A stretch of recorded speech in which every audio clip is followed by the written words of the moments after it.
शाहीन शाह अफरीदी बीती रात पीएसएल में इन भाई साहब ने एक बल्ला तोड़ने के बाद स्टंप्स बिखेर दिए। ना गुस्से में नहीं, इन्होंने ये गदर काटा अपनी बॉलिंग से। और ऐसा होने के बाद क्या होता है, ट्विटर पर ट्रेंड्स चलते हैं, लोग बहुत तारीफ करते हैं। शाहीन के साथ भी ऐसा हुआ, लेकिन इस तारीफ में बेचारे हमारे पड़ोसी थोड़ा नहीं ज्यादा इधर उधर निकल गए। तो चलिए साथ मिलकर इन्हें वापस लेकर आते हैं। नमस्ते, मैं गरिमा हूं और आप देख रहे हैं स्पोर्ट्स टॉक।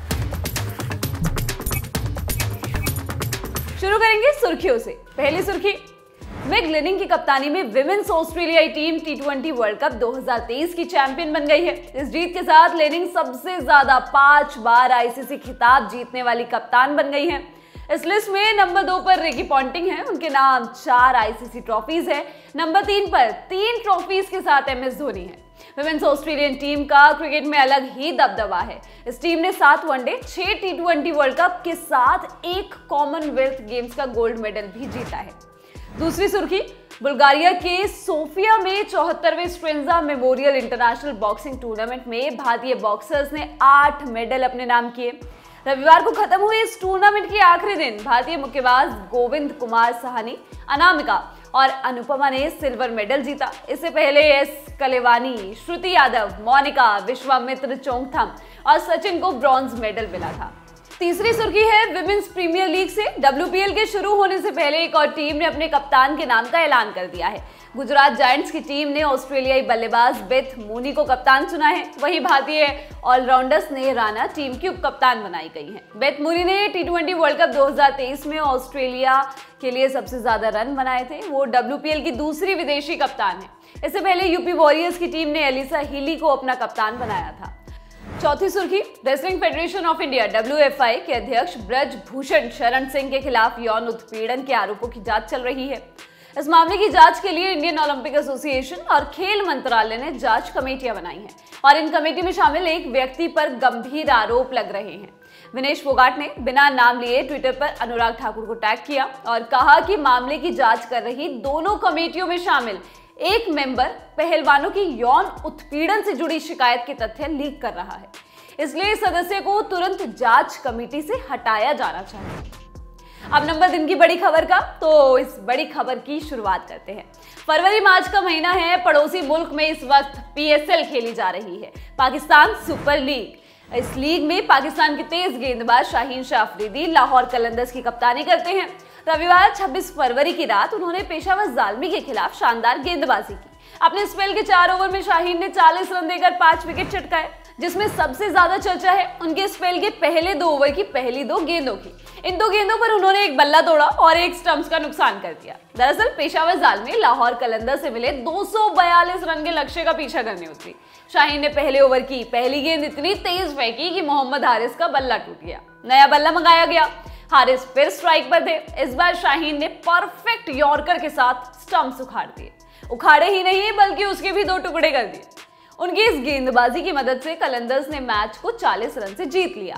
शाहीन की इस घातक गेंदबाजी के बाद से ट्विटर पर पाकिस्तानी फैंस ने शाहीन को ट्रेंड करवा रखा है। स्पोर्ट्स वाले कॉलम में उन्हें लेकर ढेर सारे ट्वीट्स किए जा रहे हैं। कोई खिलाड़ी अच्छा प्रदर्शन करता है तो तारीफ होनी चाहिए। ट्विटर पर इसकी चर्चा भी आम है, लेकिन इन ट्वीट्स में कई ट्वीट ऐसे भी हैं जो शाहीन को वर्ल्ड क्रिकेट का बेस्ट टी20 गेंदबाज बता रहे हैं। ऐसे में हमने सोचा कि इस पहलू पर थोड़ा आंकड़ों के साथ बात हो तो बेहतर रहेगा। आइए जानते हैं, क्या शाहीन अफरीदी के आंकड़े भी उन्हें डेब्यू के बाद का सबसे बेहतरीन गेंदबाज बताते हैं। शाहीन ने साल 2018 में पाकिस्तान क्रिकेट टीम के लिए अपना इंटरनेशनल डेब्यू किया। जब शाहीन ने डेब्यू किया तब वो सिर्फ 18 साल के थे। उनके बाद से अब तक उन्होंने अपने मुल्क के लिए 25 टेस्ट, 32 वनडे और 47 टी20 मुकाबले खेले हैं। इनमें शाहीन ने 99, 62 और 58 टी20 विकेट्स चटकाए हैं, जो कि आला दर्जे का प्रदर्शन है। अब बात करते हैं शाहीन के साल दर साल के आंकड़ों की। वनडे क्रिकेट में शाहीन ने साल 2018 में करियर बेस्ट 17.91 की औसत से 6 मुकाबलों में 13 विकेट्स चटकाए। इसके बाद साल 2019 में ये औसत बढ़कर 22.88 का हो गया। इस साल उन्होंने 13 मैच खेले और 27 विकेट चटकाए। इसके बाद साल 2020 में उनका औसत और खराब होते हुए 25.40 का हो गया। उन्होंने इस साल 3 मुकाबले खेलकर महज 5 विकेट चटकाए। साल 2021 में हर्ष ज्यादा ही बुरा रहा। इस साल खेले कुल 6 मुकाबलों में शाहीन का गेंदबाजी औसत 41.37 का रहा, जहां उन्होंने सिर्फ 8 विकेट चटकाए। हालांकि साल 2022 में शाहीन के वनडे के आंकड़े पिछले 3 साल के मुकाबले पहली बार बेहतर हुए। इस साल उन्होंने 4 मैच खेले और 19.44 की औसत से 9 विकेट चटका दिए। अब आते हैं टेस्ट क्रिकेट पर। टेस्ट में भी शाहीन का डेब्यू साल 2018 में ही हुआ। डेब्यू साल के 2 टेस्ट मैच में वो 31.75 की औसत से 8 विकेट ले पाए। साल 2019 में उन्हें 5 टेस्ट खेलने को मिले। यहाँ शाहीन की औसत 29 की हो गई। उन्होंने इस साल 17 विकेट अपने नाम किए।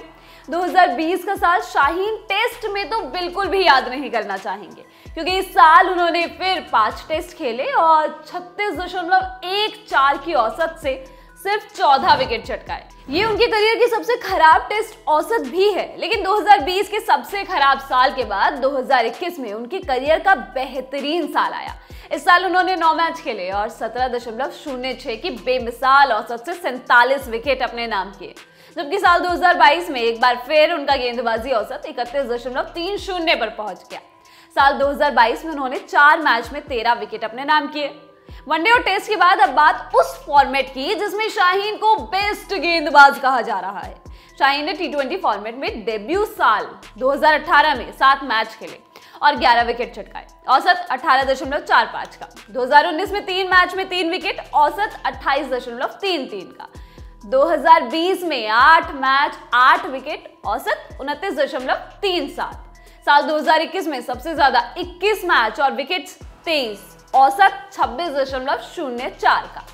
डेब्यू साल को छोड़ उसके बाद तीनों साल तक शाहीन का T20 फॉर्मेट में प्रदर्शन बेमिसाल वाली श्रेणी में तो नहीं रखा जा सकता, लेकिन 2022 में उन्होंने सच में शानदार गेंदबाजी की।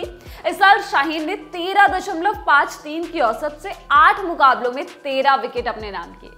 T20 वर्ल्ड कप 2022 में उन्होंने 11 विकेट चटकाए। हालांकि वो इस टूर्नामेंट में भी सैम करन, बास डी लीड, ब्लेसिंग मुजरबानी और अमरिक नॉर्किया से पीछे रहे। शाहीन अफरीदी ताजा T20 रैंकिंग्स में 17वें पायदान पर हैं। भारत के अर्शदीप सिंह मौजूदा समय में उनसे आगे हैं। अर्शदीप शाहीन से बेहतर T20I रेटिंग्स 635 के साथ 13वें स्थान पर हैं। इतना ही नहीं, रैंकिंग में टॉप फास्ट बॉलर की बात की जाए तो ऑस्ट्रेलियाई पेसर जॉश हेजलवुड नंबर 4 पर मौजूद है। शाहीन डेब्यू के बाद से अब तक के ओवरऑल आंकड़ों में कभी नंबर 1 T20 गेंदबाज नहीं रहे। साल 2018 डेब्यू वाले साल उनकी बेस्ट T20 पोजीशन थी 72। साल 2019 में इंग्लैंड के खिलाफ T20 मैच के बाद शाहीन 47वीं रैंक पर पहुंचे। 2020 में शाहीन अब तक के अपने करियर की बेस्ट रैंकिंग 16वें स्थान पर पहुंच गए हैं। 2021 में वो पहली बार टॉप 10 वाली लिस्ट में पहुंच सके। इस साल वो अपने करियर की अब तक की सबसे बेस्ट रैंक 9 पर पहुंचे। 2022 में शाहीन 10वीं रैंक से आगे नहीं जा सके।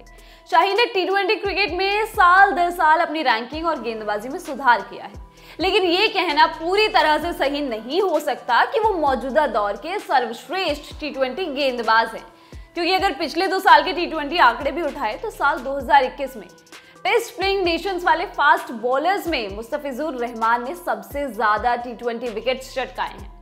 2021 में फिज ने 28 T20 विकेट चटकाए हैं। वहीं टेस्ट प्लेइंग नेशंस में 2022 में भारत के भुवनेश्वर कुमार ने सबसे ज्यादा 37 विकेट चटकाए।